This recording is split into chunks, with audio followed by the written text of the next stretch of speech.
A blessed day. I'm Edwin Valles, your host for this podcast, Be Not Afraid, brought to you by Faith Watch TV and the CBCP Media Office.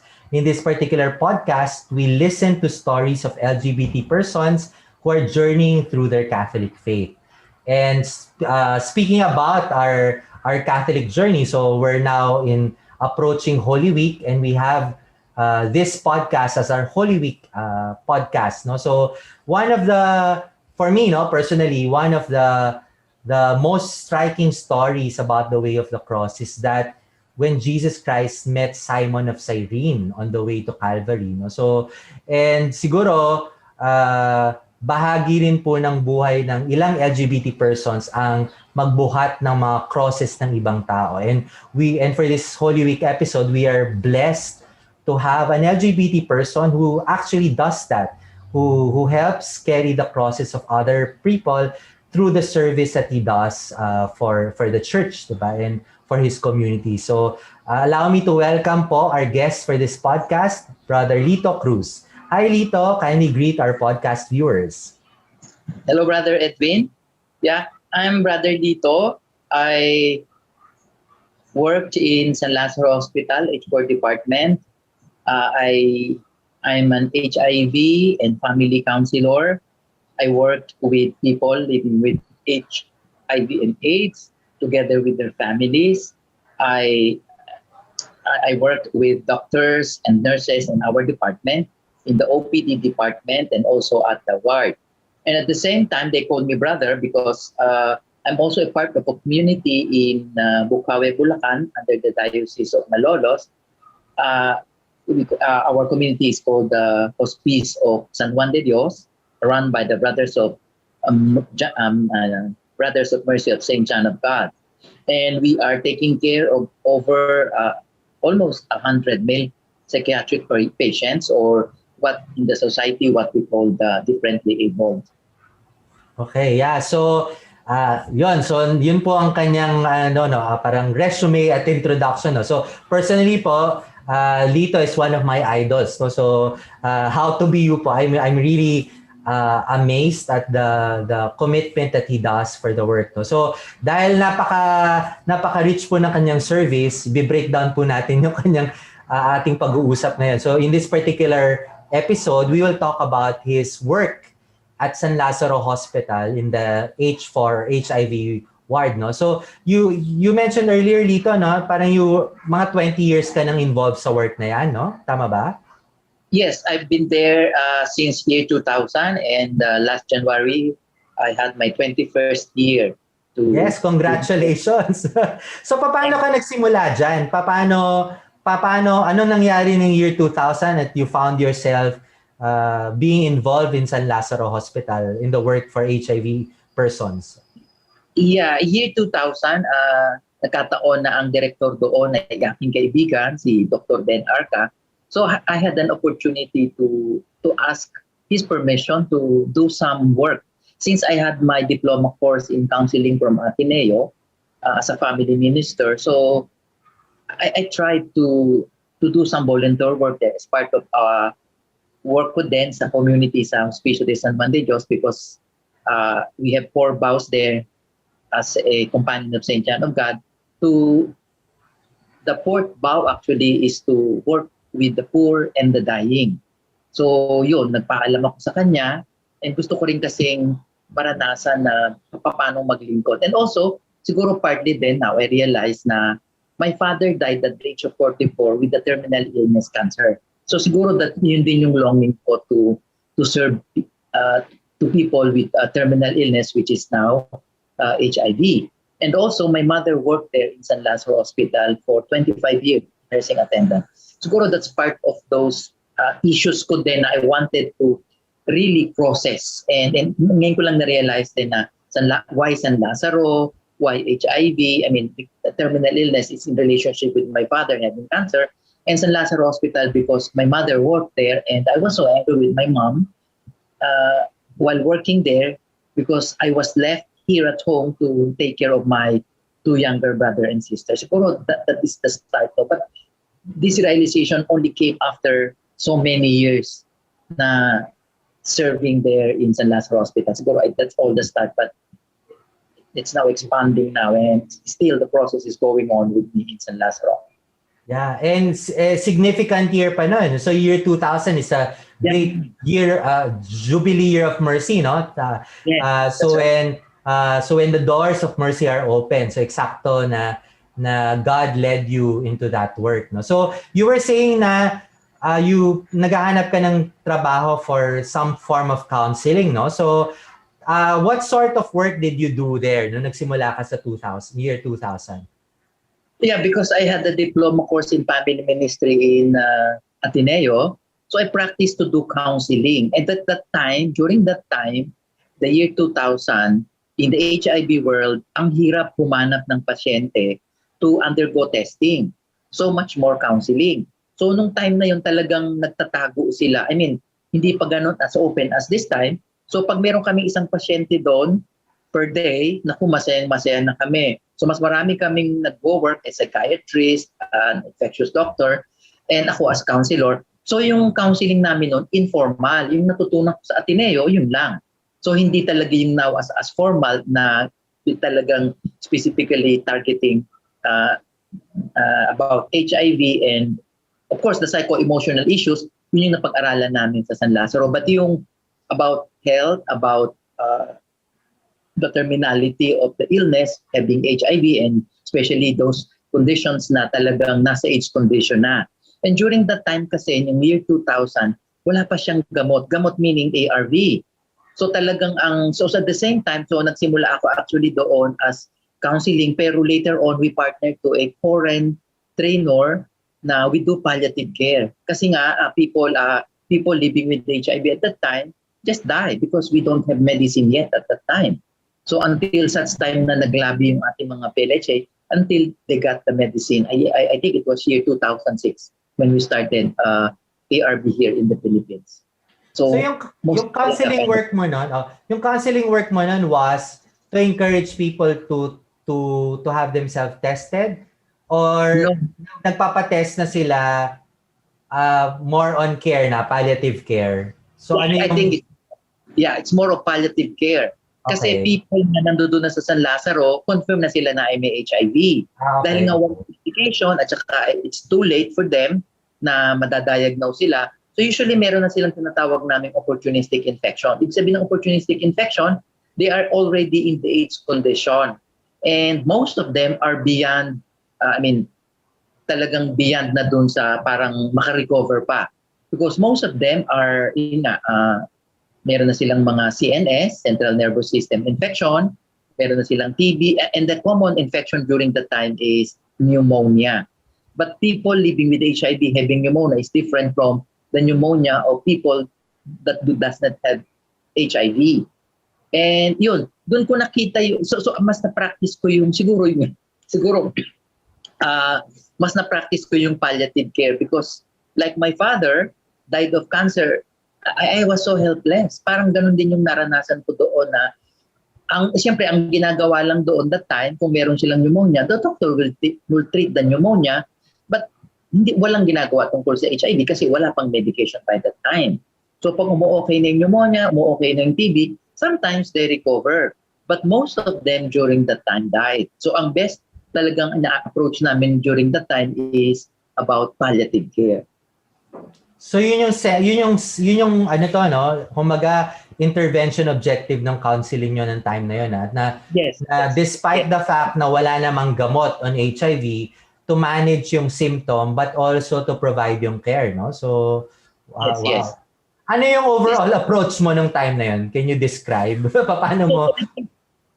I think the overall approach there is siguro yun nga yung I remember yung especially yung isang, I remember this young child, actually she's not a child anymore, she's 16 years old. I cannot forget her because she's so young.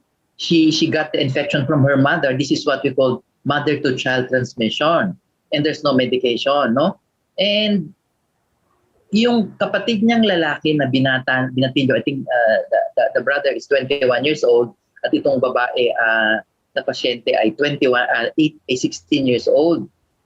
And then the doctor sabi niya, brother, kausapin mo yung bantay ang pinapakausap sa akin, hindi yung pasyente. Sabi ko, doktora, bakit po? Hindi na daw ayaw daw magsalita, pero parang it seems yung behavior niya, parang nagagalit siya. Tapos sabi ko, parang mahirap yata i-counseling yun. Hindi nagsasalita, walang sinasabi, pero yung behavior niya, nakikita nila na parang anger, bitter, or frustrated, o ganoon. So ako naman, ang ginawa ko, I tried na to be with the bantay, no? And then pumasok ako sa room, lahat na napag-aralan ko yata sa counseling, parang hindi na umubra. Sabi ko, ano ba ang gagawin ko dito? Parang hindi siya nagsasalita, hindi naman siya nagre-response, pero yung body, yung tawag dito, yung non-verbal behaviors niya, yung kanyang body language, talagang there's a lot of emotions there.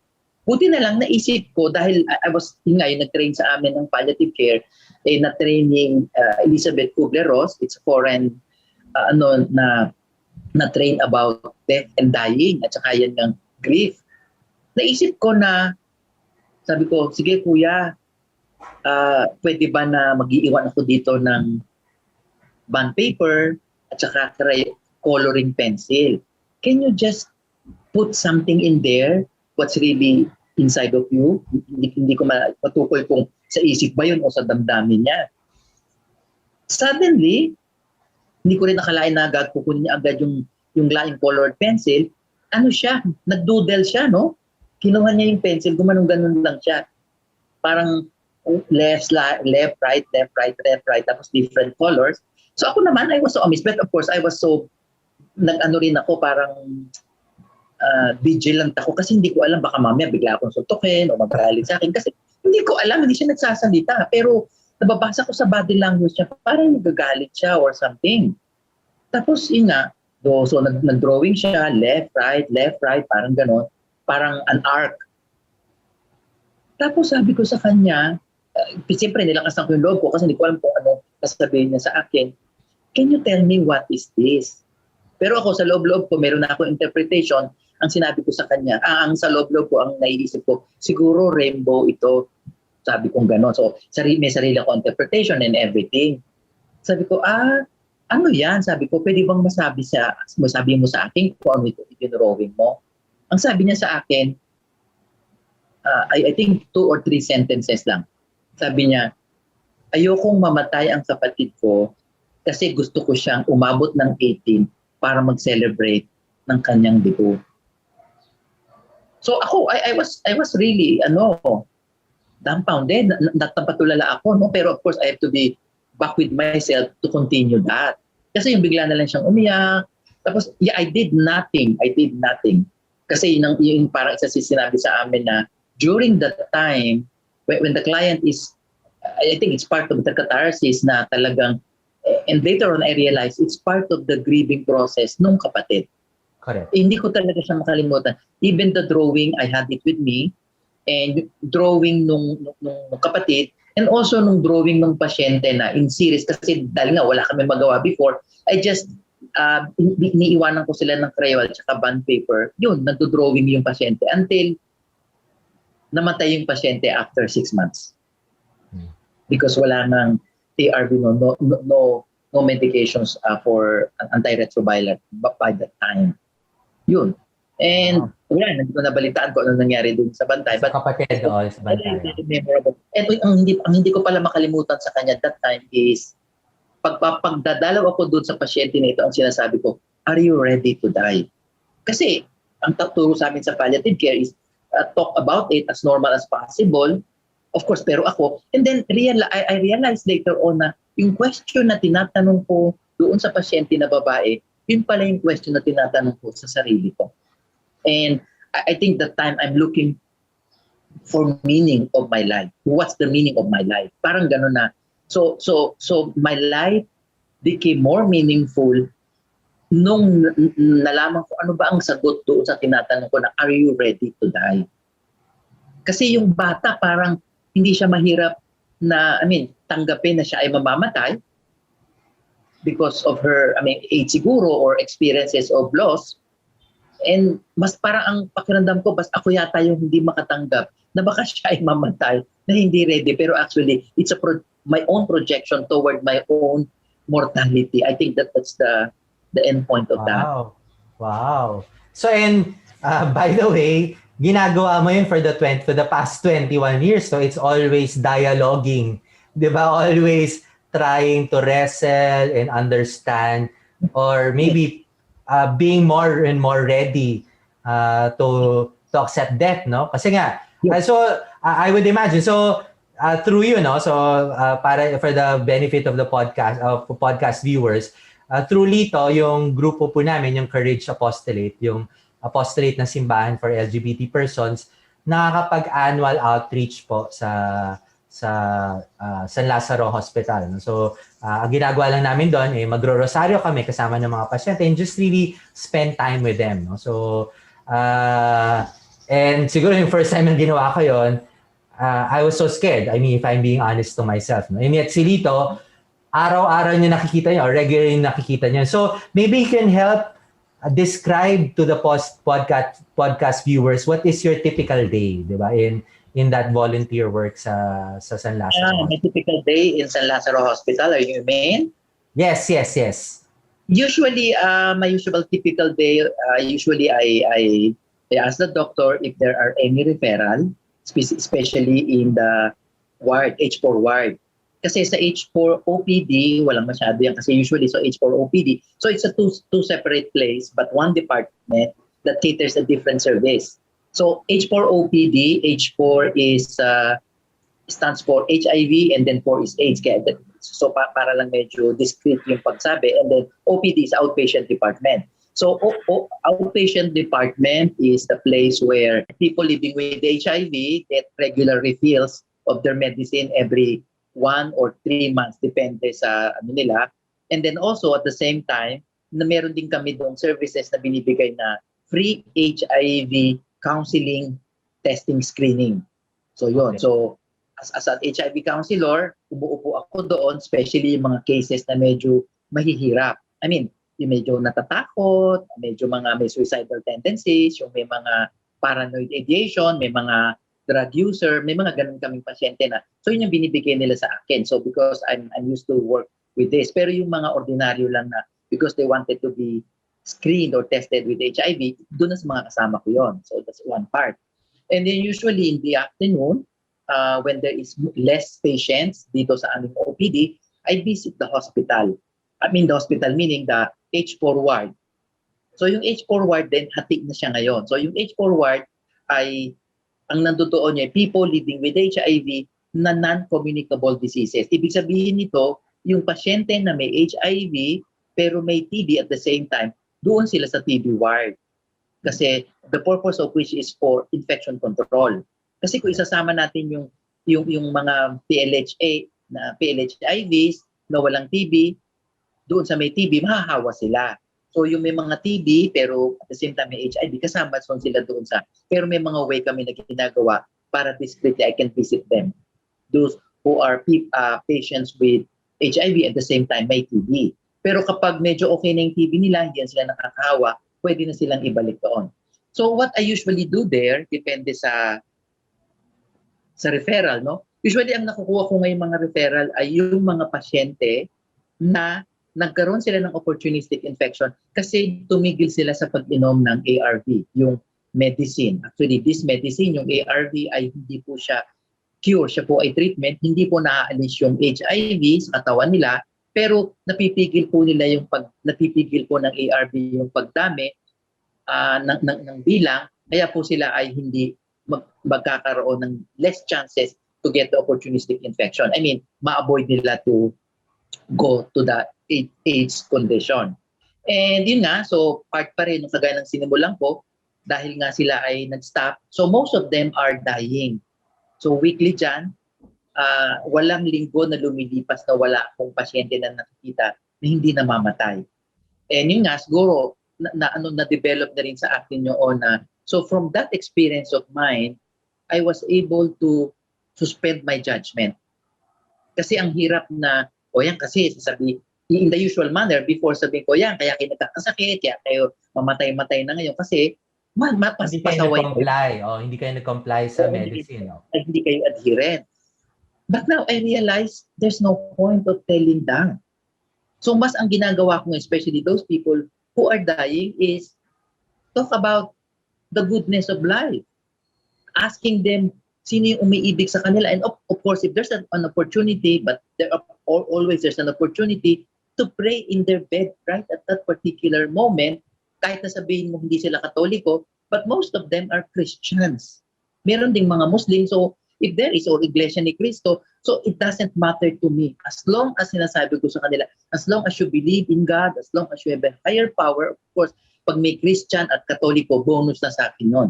So we can pray together, and sometimes I ask them to pray, and sometimes talagang mafe-feel ko yung prayer nila ay very, very sincere.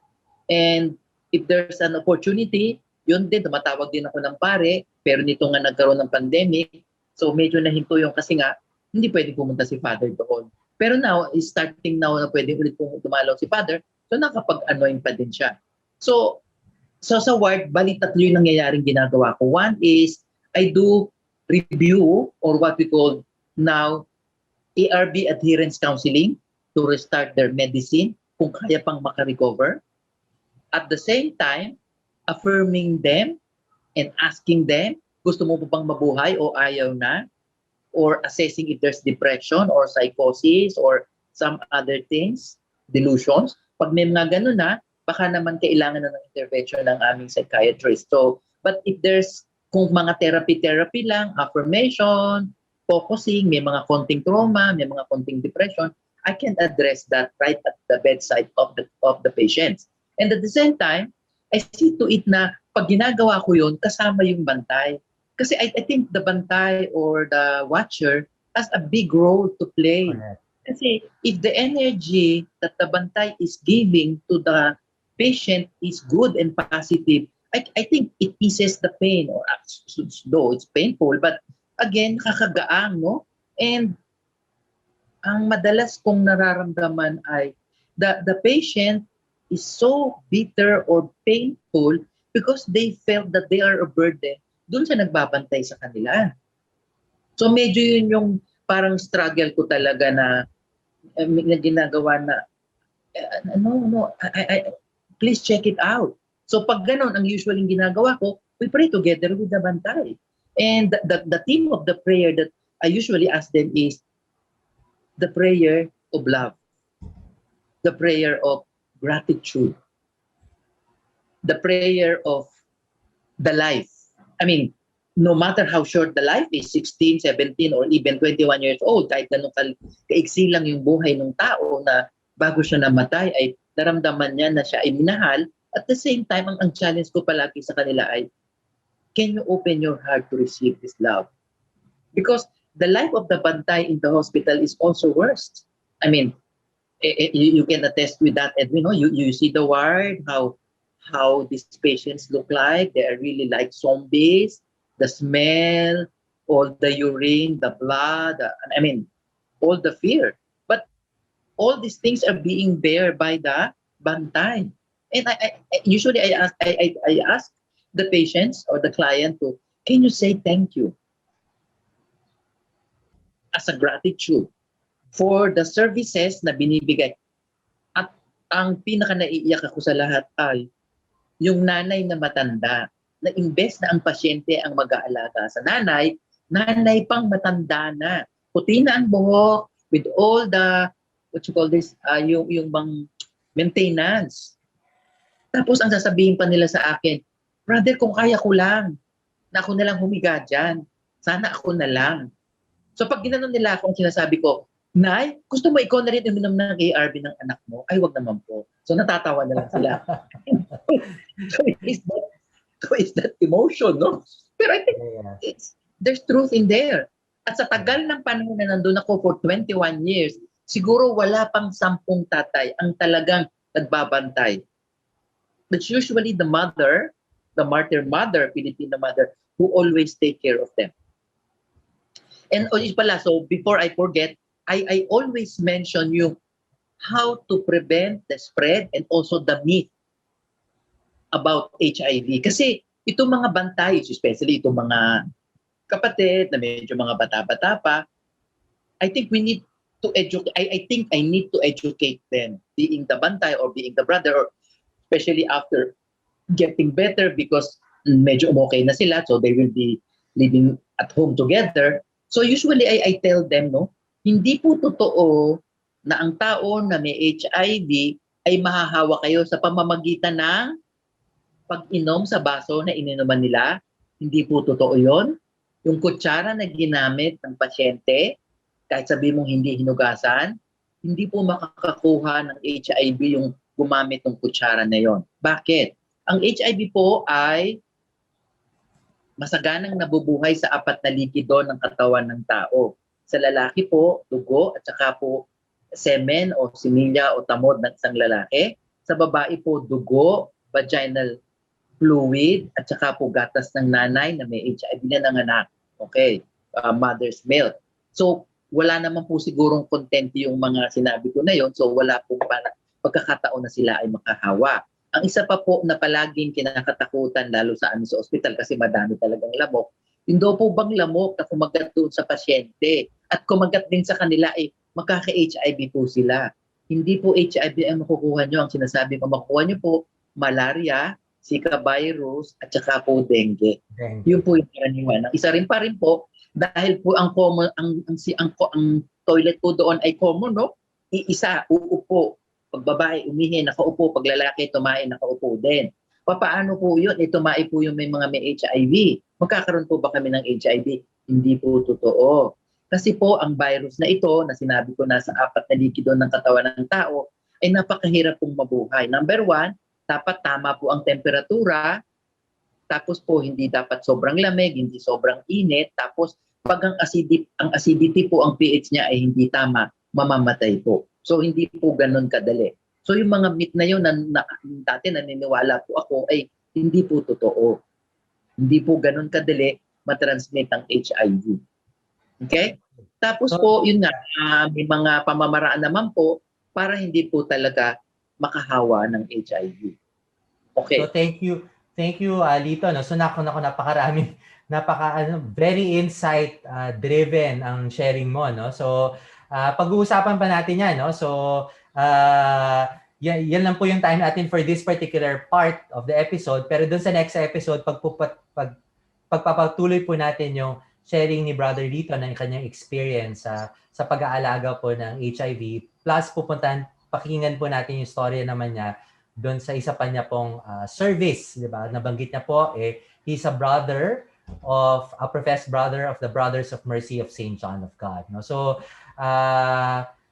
ako personally, no, so bakit ba ginawang outreach activity ng Courage yung pagpunta sa HIV? Hindi naman po kailan, no, na based doon sa data ng DOH, no, yung pinakamaraming nagkaka-contract ng HIV/AIDS are yung sa sector na tinatawag na males who have sex with males. Hindi po namin sinasabi na lahat ng bakla ay magkaka-HIV/AIDS, hindi po gano'n, no? So, we're trying to break that stigma. But we acknowledge the fact na siguro yung sexual activity between 2 males put people at a higher risk of contracting HIV/AIDS. Nabanggit nga ni Brother Lito kanina na for men, so dugo at saka semen yung mode of transmission. So, there has to be something in the sexual act between 2 males na present yung dugo at saka yung semen po. So, kaya po it puts males who have sex with males at a higher risk.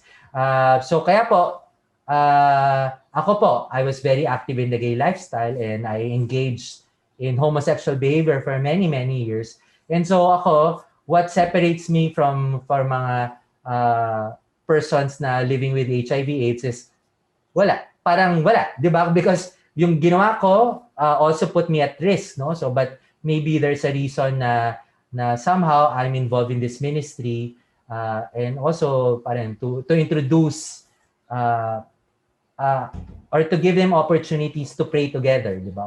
Or to draw closer to Jesus Christ. So, sa next episode po, pag-uusapan po natin yan, no? So, yun, in this Holy Week episode, how can we bear the crosses of others? So, until next time, so again, this is Edwin Valles, your host for this podcast, Be Not Afraid.